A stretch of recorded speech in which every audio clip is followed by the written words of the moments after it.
اعلی حضرت مفتی اعظم حجت الاسلام بریلی تجھے سلام۔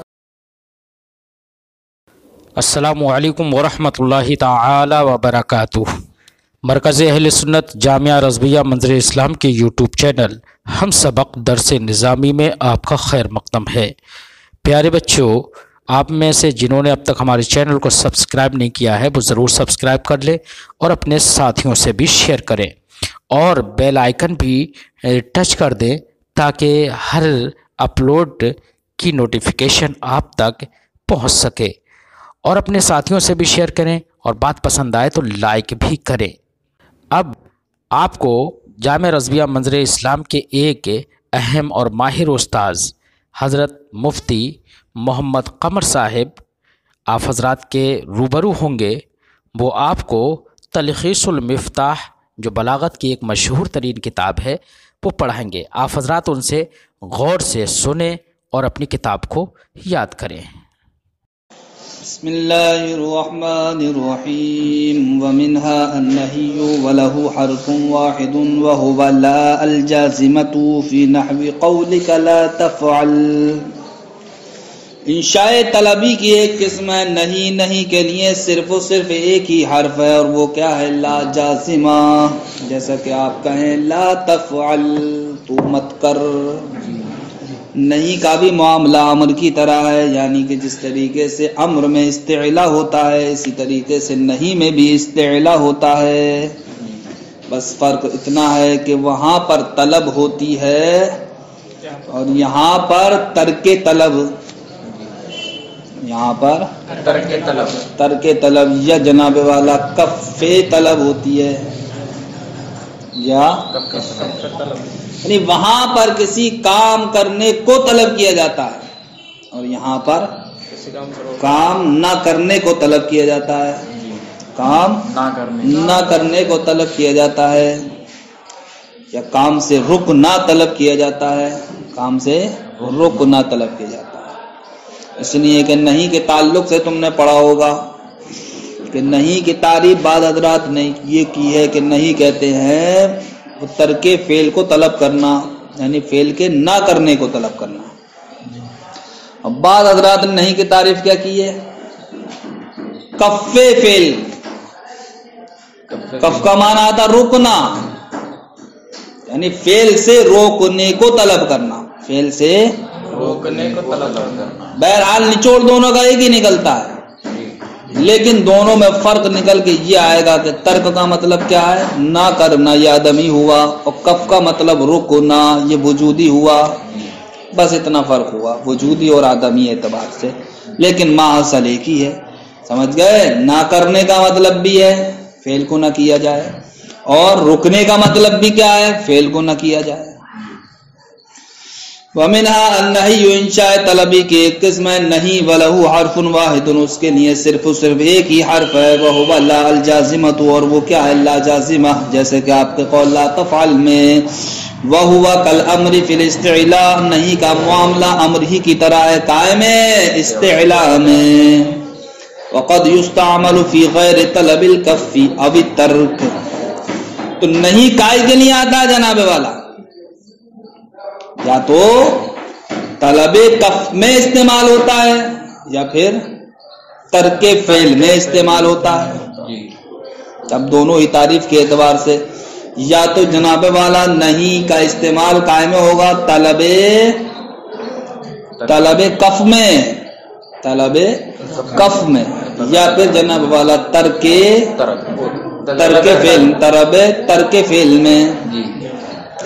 لیکن کبھی کبھی نہیں کو جناب والا اس کے علاوہ میں بھی استعمال کرتے ہیں، اس کے علاوہ میں، یعنی کہ نہیں کو جس معنی کے لیے استعمال کیا جاتا ہے وہ معنی کیا ہے؟ بعض حضرات کے نزدیک طلب کف ہے اور بعض حضرات کے نزدیک طلب ترک فعل ہے۔ تو نہیں کا استعمال اس معنی میں تو حقیقت ہے، لیکن کبھی کبھی اس کے علاوہ دوسرے معنی میں بھی استعمال کرتے ہیں، مثلا تہدید کے لیے، ڈانٹ پھٹکار کے لیے، جیسا کہ آپ کہیں اپنے اس غلام سے جو آپ کا حکم نہیں مانتا ہے، کیا کہیں گے آپ؟ لا تنتصل امری، تو میرے حکم کو مت مان، یہاں پر یہ ہے کہ مت مان، واقعی میں مت مان، بلکہ یہ کفے فعل کے لیے نہیں ہے، بلکہ یہاں پر تحدید کے لیے ہے، یہ نہیں ڈانٹ پھٹکار کے لیے ہے، زجر و توبیخ کے لیے ہے۔ وقد یستعمل، کبھی کبھی نہیں کو استعمال کیا جاتا ہے طلب کف کے علاوہ میں، یہ ایک مذہب کے اعتبار سے ہو گیا، اب ترک یا ترک کے یا طلب ترک کے علاوہ میں، طلب ترک کے علاوہ میں، یعنی کف اور ترک رکھ کر کے اسی اختلاف کی جانب اشارہ کیا ہے جو نہیں کی تعریف میں دو گروہ ہو گئے ہیں۔ کت تحدید، جیسے کہ تحدید کے لیے، جیسے کہ آپ کا قول اپنے اس غلام سے، لا یمتثل امرو کا، جو تمہارے حکم کو نہیں مانتا ہے، لا یمتثل امرا کا، جو تمہارے حکم کو نہیں مانتا ہے، کیا کہنا، لا تمتثل امری، مت مان تو میرے حکم کو۔ وهذه الاربعه يجوز تقدير الشرط بعدها كقولك ليت لي مالا انفقه واين بيتك ازرك واكرمني اكرمك ولا تشتمني يكن خيرا لك۔ فرماتے ہیں جناب والا انشاء کی ابھی تک انشاء طلبی کی کتنی قسمیں آپ کے سامنے پیش کی گئیں؟ 4 قسمیں پیش کی گئیں۔ ان چاروں قسموں میں شرط کو مقدر ماننا جائز ہے، ان چاروں قسموں میں شرط کو مقدر ماننا جائز ہے۔ تو ان چاروں قسموں میں شرط کو مقدر ماننا کیا ہے، جائز ہے۔ مثلا آپ نے کہا لیت لی مالا انفقہ میں، یہاں پر آپ شرط کو مقدر مان سکتے ہیں، کائے سے پہلے، انفقہ سے پہلے۔ کیا شرط کو مقدر مانیں گے؟ لیت لی مالن کا مطلب کیا ہے، کاش کے میرے لیے مال ہوتا۔ اب یہاں شرط کو مقدر مان لو، ان ارزقہ، اگر کوئی مال دیتا، اگر کوئی مال دیتا، انفقہ تو میں اس کو خرچ کرتا، ان ارزقہ انفقہ فانفقہ تو میں اس کو کیا کرتا، خرچ کرتا۔ یہاں پر دیکھیے لیت لی مالن، کاش کے میرے پاس کیا ہوتا، مال ہوتا، ٹھیک۔ تو اس کے بعد آپ نے کیا مقدر مان لیا، یہاں پر شرط کو مقدر مان لیا، اسی شرط مقدر کی انفقہ کو کیا بنا دیا آپ نے، جزا بنا دیا۔ ایسے ہی جناب والا این بیتو کا ازر کا، تمہارا گھر کہاں ہے، تو یا تمہارے گھر کے بعد استفہام کے بعد آپ شرط کو مقدر مان سکتے ہیں۔ وہ شرط کیا ہے، وہ شرط ہے جناب والا ان تعرفنی، اگر آپ اپنے گھر کی مجھ کو پہچان کراتے، ازور کا تو میں تمہاری زیارت کرتا، تو یہاں پر ان تعرفنی ہی کو مقدر مان سکتے ہیں آپ، جو کہ کیا شرط ہے۔ اسی طریقے سے اکرمنی، تو میری تعظیم کر، اس کے بعد آپ امر کے بعد آپ کیا مان سکتے ہیں، شرط کو مقدر مان سکتے ہیں۔ وہ کیا ہے صاحب، ان تکرمنی اکرم کا، اگر تم میری تعظیم کرتے تو میں تمہاری تعظیم کرتا، اگر تم میری تعظیم کرتے تو میں تمہاری تعظیم کرتا۔ اکرمنی کے بعد آپ ان تکرمنی اس شرط کو مقدر مان سکتے ہیں، اور اسی شرط مقدر کی وجہ سے آپ آنے والے جملے کو جزا کی بنیاد پر جزم دے دیں گے، کیا کہیں گے، اکرم کا، میں تمہاری تعظیم کرتا۔ ولا تشتمنی، تم مجھ کو گالی مت بکو یا برا بھلا مت کہو۔ یہاں پر آپ نہیں کے بعد کیا کر سکتے ہیں، شرط کو مقدر مان سکتے ہیں، اور یوں کہہ سکتے ہیں ان لا تشتمنی، تشتمنی، ان لا تشتمنی، اگر تم مجھے گالی نہیں بکتے، یکن خیرا لک، یہ اسی کی بنا دو جزا، تو تمہارے لیے کیا ہوتا، یہ بہتر ہوتا۔ بہرحال ما قبل میں جو انشاء طلبی کی 4 قسمیں ذکر کی گئی، ان 4 قسموں کے بعد آپ کیا کر سکتے ہیں، شرط کو مقدر مان سکتے ہیں۔ شرط کو مقدر ماننا کیا ہے، جائز ہے۔ وهذه الاربعۃ، اور یہ 4 قسمیں یجوز تقدیر الشرط بعدها، کہ ان کے بعد شرط کو مقدر ماننا جائز ہے، جیسا کہ آپ کا قول لیت لی مالا انفقہ وإن بیتک ازرک میں واکرمنی اکرمک میں ولا تشتمنی یکن خیرا لک میں۔ فَأَمَّا الْعَرْض كَقَوْلِكَ أَلَا تَنزِلُ تُصِبْ خَيْرًا. یہاں پر جناب والا ایک سوال ہوتا ہے. وہ سوال یہ ہے کہ آپ نے تو یہ باتیں بیان کی ہیں کہ ما قبل میں جو 4 قسمیں بیان کی گئی ہیں ان 4 قسموں کے بعد ہی ہم شرط کو مقدر مان سکتے ہیں، حالانکہ نحات کے نزدیک 4 قسموں کے بعد ہی شرط کو مقدر ماننا جائز نہیں ہے، بلکہ 5 قسموں کے بعد شرط کو مقدر ماننا جائز ہے. اور 5ویں قسم کیا ہے؟ عارض ہے. عارض جیسا کہ آپ کا قول لا تنزل تصب خیرا، تم نہیں اترو گے تو بھلائی کو پہنچو، یعنی کہ ان تنزل تصب خیرا. تو عرض کے بعد بھی نحات نے شرط کو مقدر ماننا جائز رکھا ہے، تو پھر آپ نے 4 ہی قسم کیوں ما قبل میں بیان کی کہ 4 قسموں کے بعد شرط کو مقدر مانا جا سکتا ہے، 5ویں قسم عرض کو کیوں ذکر نہیں کیا؟ تو اس کا جواب دیتے ہیں فَمُوَلَّدٌ مِّنَ الْإِسْتِفْهَامِ. عرض علیحدہ سے کوئی چیز نہیں ہے، بلکہ عرض یہ استفہام ہی سے پیدا ہونے والی چیز ہے. جب عرض استفہام ہی سے پیدا ہونے والی چیز ہے تو اب ٹوٹل ملا کے 4 ہی تو رہیں گی، کیونکہ استفہام تو 4 میں پہلے ہی داخل ہے، لہذا عرض کو اب علیحدہ سے ذکر کرنے کی کوئی ضرورت نہیں ہے. وَأَمَّا الْعَرْضُ، رہا عرض جیسا کہ آپ کا قول لا تنزل تصب خیرا فَمُبَلَّدٌ مِّنَ الْإِسْتِفْهَامِ، تو یہ استفہام سے ہی پیدا ہوئی ہے. وَيَجُوزُ فِي غَيْرِ أَهْلِ قَرِينَةٍ، اور فرماتے ہیں جناب والا مذکورہ 4 قسموں ہی میں شرط کو مقدر ماننا ہی صرف جائز نہیں ہے، بلکہ جہاں جہاں اس کے علاوہ بھی قرینہ پائے جائے وہاں وہاں بھی شرط کو مقدر مانا جا سکتا ہے، شرط کو مقدر ماننا جائز ہے، بس قرینہ ہونا چاہیے. جیسا کہ اتخذوا من دونہ اولیاء فاللہ هو الولی میں، کیا تم نے اللہ کے علاوہ مددگار بنا لیے؟ تو اب آپ یہاں پر فاللہ میں جو فا ہے اس فا کو آپ جزائیہ مانے. کیا مانے؟ جزائیہ. یہ قرینہ ہو جائے گا اس بات پر کہ شرط یہاں پر کیا ہے؟ محذوف ہے. وہ شرط کیا ہے؟ ان ارادوا اولیاء بحق.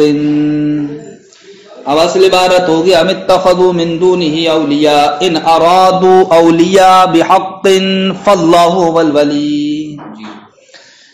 کیا تم نے اللہ کے علاوہ یا انہوں نے اللہ کے علاوہ کو مددگار بنا لیا ہے؟ اب یہاں پر شرط کو مقدر نکالیں گے تو ہم کہیں گے اگر وہ واقعی مددگار چاہتے ہیں فاللہ هو الولی، تو اللہ ہی ولی ہے، اللہ ہی کیا ہے؟ مددگار ہے. تو یہاں پر فا جو فاللہ میں ہے جزائیہ، یہ قرینہ ہو جائے گا اس بات پر کہ شرط کیا یہاں پر معذوف ہے، اور وہ شرط کیا ہے؟ ان ارادوا ولیم بحق. وَمِنْهَا النِّدَاءُ، انشاء طلبی کی 5ویں قسم کیا ہے؟ ندا ہے. وَقَدْ تُسْتَعْمَلُ صِيغَتُهُ كَالْإِغْرَاءِ، آپ جانتے ہیں کہ ندا کا استعمال کیوں ہوتا ہے؟ کیوں ہوتا ہے؟ فاعل ہے مخاطب کی توجہ، یا جس کو حرف ندا کے ذریعے سے پکارا جا رہا ہے اس کی توجہ اپنی جانب مبذول کرانا ہوتی ہے، یا یہ کہہ لو منادا کی توجہ اپنی جانب مبذول کرانا ہوتی ہے. یہ ہے اس کا مطلب ندا کا. لیکن فرماتے ہیں کبھی کبھی ندا کو اس کے علاوہ دوسرے معنی میں بھی استعمال کیا جاتا ہے، کبھی کبھی اس کے صیغے کو دوسرے معنی میں استعمال کیا جاتا ہے. پہلے کیا تھا صاحب؟ منادا کی توجہ اپنی جانب مبذول کرانا. اب اپنی جانب مبذول نہ کرا کے جناب والا اس کا استعمال اغراء کے لیے ہوتا ہے، ابھارنے کے لیے ہوتا ہے. جیسا کہ آپ کا قول اس انسان سے جو آپ کے پاس کسی ظالم کی شکایت لے کر کے آیا ہو، کیا کہیں آپ؟ یا مظلوم، اے مظلوم. وہ انسان ہے جو آپ کے پاس کسی کے یعنی کسی نے اس پر ظلم کیا تھا، اس ظالم کی شکایت لے کر آپ کے پاس آیا ہے، تو آپ اس سے کیا کہہ رہے ہیں؟ یا مظلوم. تو یہاں پر یا یہ اپنے حرف ندا جو ہے یہ کیا اپنے اصلی معنی مستعمل ہے؟ ارے وہ تو خود آپ ہی کی جانب متوجہ ہے، اب آپ کیا یا کے ذریعے اس کو متوجہ کرو گے؟ بلکہ نہیں، یہاں پر حرف ندا اغراء یعنی ابھارنے کے لیے ہے، اس کو یہ احساس دلانا ہاں واقعی تجھ پر ظلم ہوا ہے، تو مظلوم ہے، اے مظلوم واقعی تجھ پر ظلم ہوا ہے، تو اپنی اس شکایت کو لوگوں میں خوب پھیلا تاکہ ظالم کو سزا مل سکے. تو یہاں پر یہ ندا کائی کے نہیں ہے؟ ابھارنے کے لیے. وَمِنْهَا النِّدَاءُ، اسی میں سے کیا ندا ہے؟ وَقَدْ تُسْتَعْمَلُ صِيغَتُهُ، کبھی کبھی اس کا صیغہ جناب والا اغراء کے لیے استعمال ہوتا ہے. جیسے کہ آپ کے قول لمن اقبل یتظلم، اس انسان کے لیے جو آپ کے پاس کسی ظالم کی شکایت لے کر کے آیا ہو، یا مظلوم. اور کبھی کبھی جناب والا ندا کا صیغہ اختصاص کے لیے، خصوصیت کے معنی کو بتانے کے لیے بھی استعمال ہوتا ہے، جیسے کہ اہل عرب کے قول میں انا افعل کذا ایھا الرجل، میں ہی ایسا کام کرنے والا ہوں اے انسان، اے انسان میں ہی ایسا کام کرنے والا ہوں، تمام پڑھ رہے ہیں میں ہی سونے والا ہوں، میں ہی ایسا کام کرنے والا ہوں اے انسان، یعنی کہ اے متخصصا من بین الرجال، تمام لوگوں کے درمیان میں ہی کیا ہوں، اس کام کے ساتھ خاص ہوں، سونے میں. ثم الخبر قد يقع موقع الانشاء، پھر جناب والا فرماتے ہیں کہ خبر کبھی کبھی انشاء کی جگہ بھی استعمال ہو جاتی ہے. جی خبر کو خبر کی جگہ ہونا چاہیے تھا، انشاء کو انشاء کی جگہ، لیکن کبھی ایسا ہوتا ہے کہ خبر کو بھی انشاء کی جگہ استعمال کرنا پڑتا ہے. سمجھ گئے؟ وہ اس کی کئی صورتیں ہیں. ایک صورت تو یہ ہے نیک شگنی حاصل کرنے کے لیے، کائے کے لیے؟ نیک شگنی حاصل. دوسری صورت یہ ہے کہ اس کے وقوع میں حرص کو ظاہر کرنے کے لیے، اس کے وقوع میں حرص کو ظاہر کرنے کے لیے. ان دو وجہوں کی بنیاد پر انشاء کی جگہ کیا لے کر کے آتے ہیں؟ خبر لے کر کے آتے ہیں. ان دونوں کو آپ سمجھ لو گے اس سے رحمہ اللہ تعالی، اللہ رب العزت اس پر رحم فرمائے جس کے ساتھ ہم اس کو ملاتے ہیں، حالانکہ وہ مقام دعا ہے. سمجھ گئے؟ دعا انشاء کے قبیل سے ہے، اور آپ لے کر کے آ رہے ہو رحمہ اللہ، جملہ خبریہ لے کر کے آ رہے ہو، ہے وہ دعا، تو دعا تو انشاء قبیل سے ہے، ارحم کہنا چاہیے، اللہ رحم فرما اس پہ، لیکن کہتے کیا ہو؟ رحمہ اللہ. کیوں؟ یا تو نیک شگنی حاصل کرنا مقصد ہے آپ کا، یعنی جو آپ کہہ رہے ہیں اللہ رب العزت پر رحم ہی فرما دے، یہی تو کہہ رہے ہو رحم فرما، تو ہم نیک شگنی کب حاصل ہوگی؟ جب خدا رحم ہی فرما دے گا. یا پھر جناب والا آپ کا مطلب یہ ہے کہ یہ جملہ خبریہ رحم پر دلالت کر رہا ہے، تو اسی کے وقوع میں آپ کو حرص ہے، لالچ اسی میں ہی ہے کہ رحم ہی ہونا چاہیے. تو دیکھو دونوں ہی باتوں کے نہیں آ گیا، نہیں آ گیا یہ جملہ خبریہ. تو یہ جملہ خبریہ جملہ انشائیہ کی جگہ جو استعمال ہوا ہے، یہ یا تو نیک وقتی حاصل، وہی نیک فعلی حاصل کرنے کے لیے، یا اس کے وقوع میں حرص کو ظاہر کرنے کے لیے.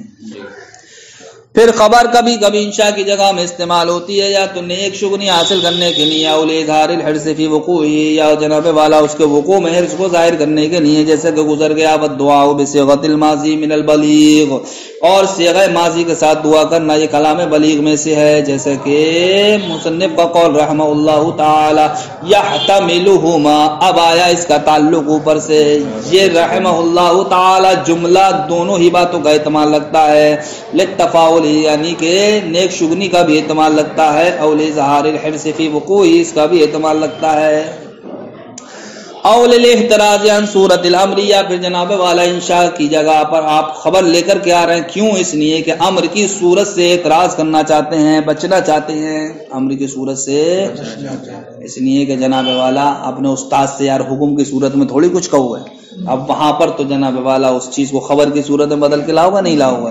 سمجھ گئے؟ یا اپنے بڑے کو کوئی حکم تھوڑی دو گے امر کی صورت میں.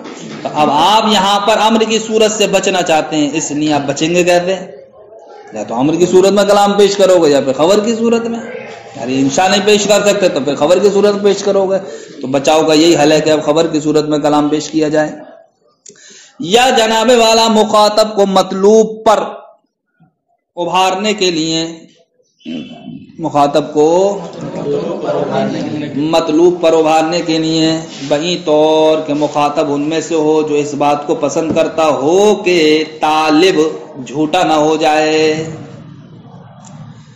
میں آپ سے کہوں کہ تم مجھے پیسے دو، مثلا پیسے دو، تو یہ کیا ہوا؟ یہ امر ہوا نہیں ہوا. تو اب یہ جناب والا صدق و کذب،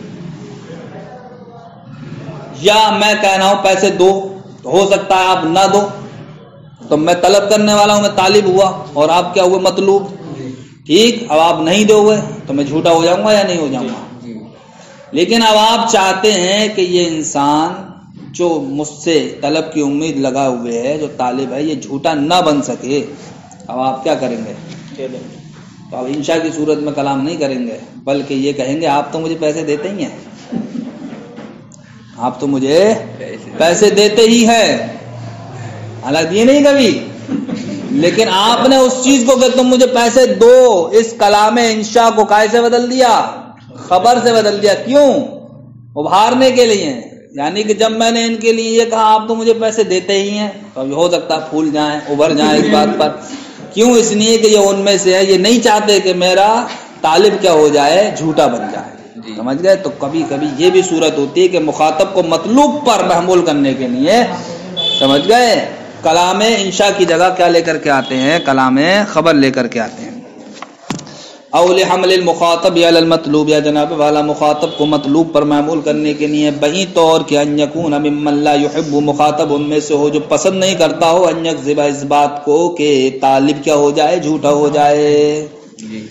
تنبیہ الانشاء کالخبر فی کثیر مما ذکر فی الابواب الخمسۃ السابقہ، فرماتے ہیں کہ ما قبل میں جو 5 قسمیں بیان کی گئیں، چھٹی قسم ہی تو تھی انشاء، ٹھیک؟ تو جو احکام 5 قسموں میں خبر کے لیے ذکر کیے گئے ہیں، وہی احکام انشاء میں بھی جاری ہوتے ہیں، وہی احکام انشاء میں بھی جاری ہوتے ہیں۔ الانشاء کالخبر، انشاء خبر کی طرح ہے، فی کثیر مما ذکر فی الابواب الخمسۃ السابقہ، ان بہت سارے مسائل میں جو ابواب خمسہ میں ذکر کیے گئے، یعنی کہ گزشتہ 5 ابواب میں ذکر کیے گئے۔ فلیعتبرہ الناظر، تو اے عقل مندو، ان خبر والے احوال کا اعتبار تم انشاء میں بھی کر لو۔ السلام علیکم ورحمۃ اللہ۔